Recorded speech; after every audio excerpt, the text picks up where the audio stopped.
Hello and welcome to another episode of Lore Walker's Manga Reviews. Today, we will be reviewing the manhwa The Constellation That Returned from Hell. The story starts with the main character fighting giant monsters in the Abyss, a land of infinite chaos. After 300 years of fighting, he managed to defeat these monsters. He was then informed that he had accomplished a feat befitting of his name. He is a constellation known as the undefeated avatar of training. The story then flashes back to humanity's first contact with the Abyss. It was at this time humanity learned that myths were not just old fantasies, and constellations are the things most similar to what humanity thought of as gods. They brought gifts of blessings to increase their followers. As more souls believed in them, a constellation's power and influence would grow. As a result, constellations would constantly invade each other's territory to steal followers. It was at this time that they discovered Earth, a planet with 10 billion souls. Since it is very rare to find a place with such a high population of believers, Earth became the battleground for a large number of constellations. They were constellations who wished to gain followers through blessings, and constellations that wished to control the world by force. In the middle of all of them is the constellation and main character, Yeonsung Choi. It cuts back to the MC eating the defeated constellation with his follower. He talked about how outside of training, cooking was a hobby he developed to keep himself busy. As his follower marvels in wonder of his master and how different he is from other constellations, it flashes back to Choi working out thousands of years in the past. He was constantly working out.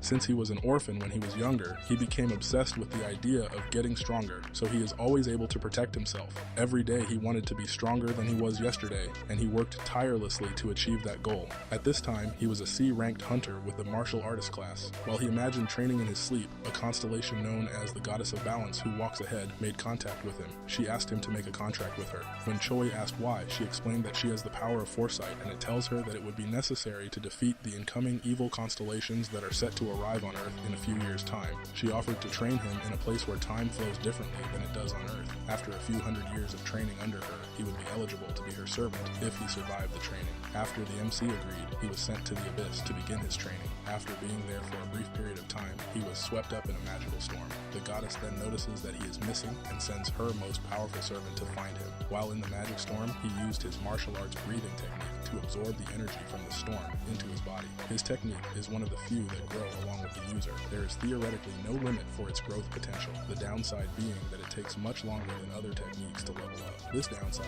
is offset by the fact that he is now in the Abyss, where time moves massively slower than it would on Earth. He then spends the next several thousand years growing in strength and challenging nearly any creature or being that he comes across. During this time, he never lost. A fight remaining undefeated until finally he had achieved enough in his life to become a constellation. This entire time he thinks that the things he is doing is some form of test by the goddess, unaware that he has been in mortal danger the entire time. What makes this manhwa so interesting is how Choi goes about fighting the other constellations when he goes back to Earth, due to the massive risk of what would happen if they were to lose, and as a way to limit the amount of power they expend. Constellations don't fight each other directly. They have servants that act as their avatars, fight on their behalf. However, our main character does not fight like that. He found a way to cheat the system. Since he is a relatively new constellation with a rather small reputation in comparison to the other constellations, everything about him is a mystery. He uses this to his advantage by disguising himself as his own avatar. Since none of the other constellations know anything about him, he is able to get away with it. In this way, he is basically a god fighting a bunch of demigods, giving him a massive advantage. Every victory obtained fighting other constellations increases both his power and his rank. This manhwa has good action, art, but the pacing is a bit inconsistent at points. There are times where certain arcs feel rushed, while others feel dragged out. There are also a lot of comedic elements to the story. The main character is also consistent and likable.